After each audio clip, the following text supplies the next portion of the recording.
Abhinash Verma, Director General at ISMA, on the show. Abhinash, great to have you on the show. Thanks so much for joining in. Help us understand what really are the pricing and demand dynamics prevalent in the sugar industry right now, both domestic as well as international.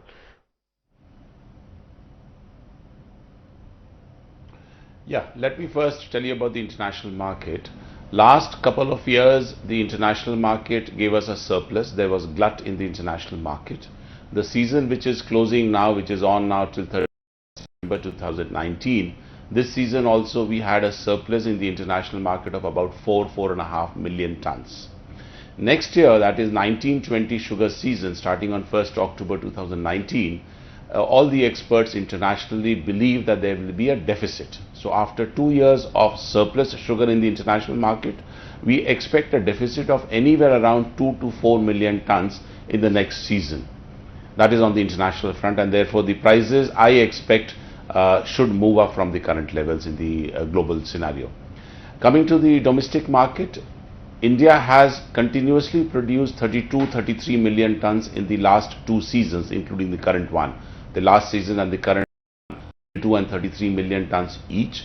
The demand has been around 25.5 to 26 million tons in each of these years, and therefore the inventory balance in the current season from about 10.7 million tons as on 1st October 2018 is expected to go up to about 14.5 million tons by the end of this season.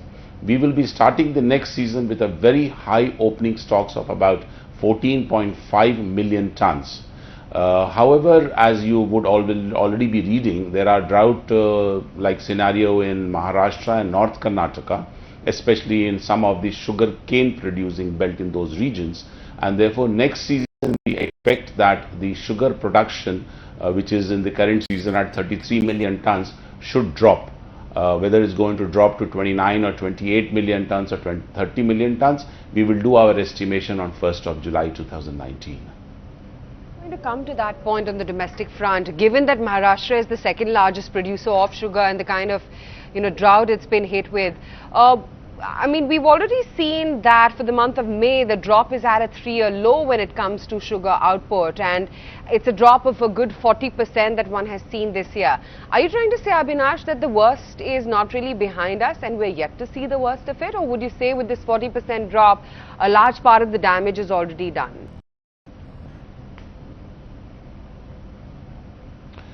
I firmly believe, and I very strongly believe, that we have bottomed out our worst. We have seen the worst in the current season, and I have reasons to say that. Number one, as I mentioned, from about 10.7 million tons of opening stocks in the current season, we will be starting the next season with about 14.5 million tons.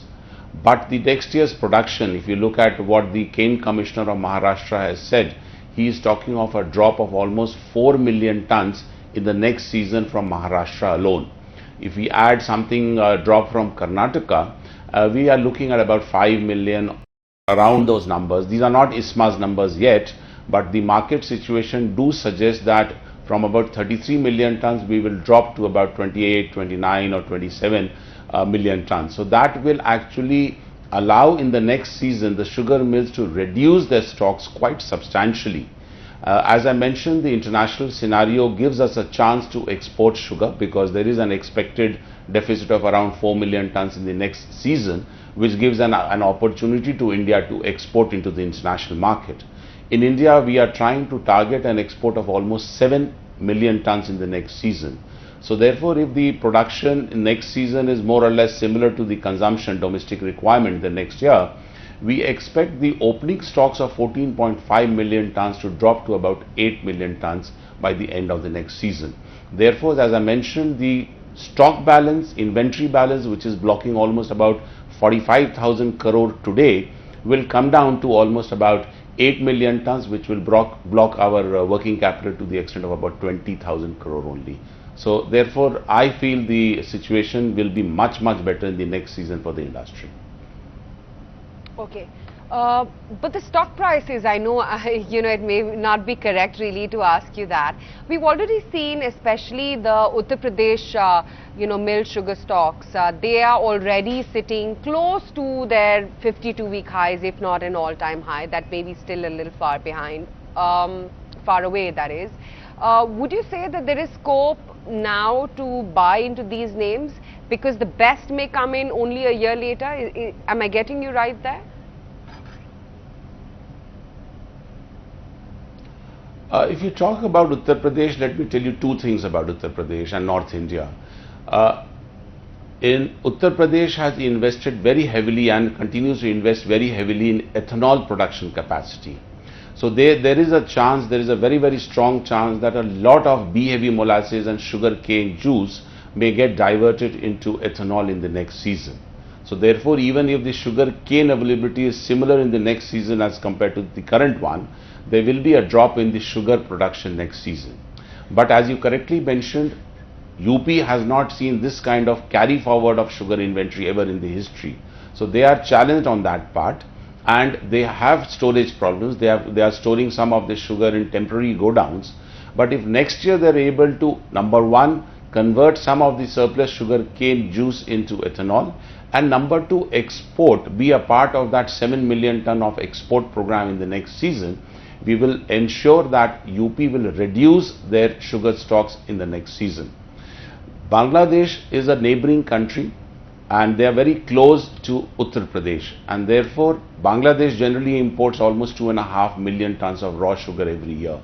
So if we are able to find a route through the river route into Bangladesh, which we are exploring and we have got Bangladesh government on board, if that river route develops, Uttar Pradesh will be able to export a large quantity into Bangladesh through the river route next season. Okay, so you're saying that the prospects for Uttar Pradesh sugar mills are looking good for the next 1 year, right? Yes, that's right. Okay, great, Avinash. Great to have you on the show then. Thank you so much for really help dissecting what's happening on the global front, domestic, of course, closer home in Maharashtra, and what's going on with UP-based sugar mills as well. That's really a full overall view on what's going on with the sugar sector.